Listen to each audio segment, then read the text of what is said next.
Well, Merry Christmas, Trinity, as we trek through the Gospel of Luke, one chapter at a time. This week as a school, we're reading Luke chapter 2.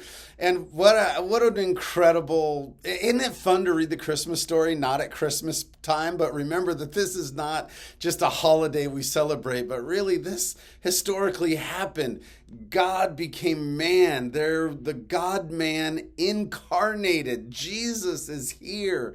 You know, there are a couple things as I read Luke chapter 2 that I'm always drawn to. First of all, I think about, just that nativity scene that we bring out every year around Christmas time and look at the variety of categories of people around the presence of God, around baby Jesus. I think about Mary and Joseph, this working class couple that God is using in this incredible way.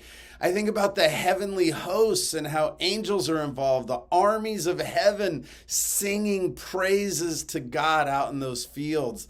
I think about those lowly shepherds who, were the last people that maybe you would give big news to in a society.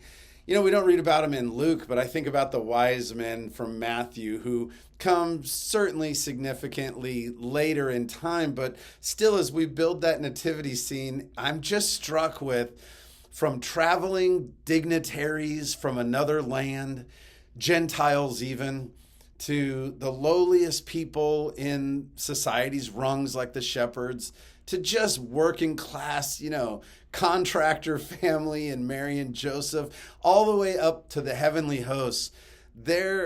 They all belong in the presence of God. They all are welcomed around that little manger where Jesus was worshiped.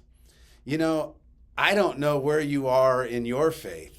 I don't know if you see yourself as, man, I have been a Christian forever and I'm all the way in, or if you feel like you might be on the outskirts, haven't quite figured out, who Jesus is or what it means for you.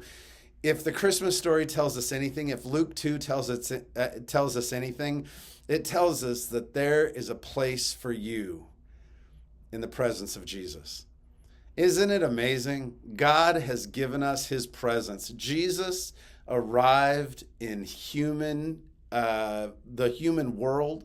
The incarnation is a reality, and he has left the Holy Spirit to be with us still. We can be in the presence of God no matter what strata of society you're from, no matter what you do for a living. You are welcome in the presence of God by the life, the death, the resurrection of that very Jesus that was celebrated there that first Christmas.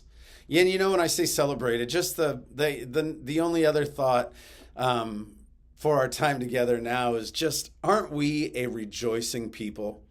We so end up as an arguing people or as a judgmental people. But what happened when Jesus entered the world?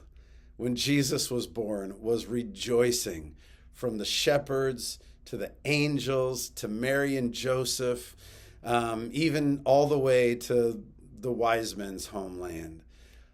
We are, in the presence of Jesus, a rejoicing people. Why are we a rejoicing people?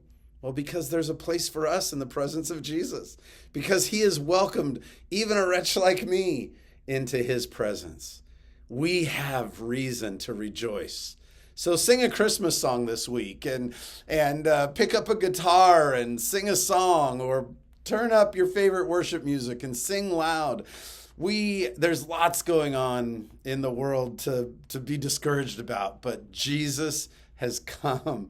Jesus has lived and died, and Jesus has lived again. The tomb is empty. We are a rejoicing people. So rejoice in the presence of Jesus this week. All right, Trinity, have a good week.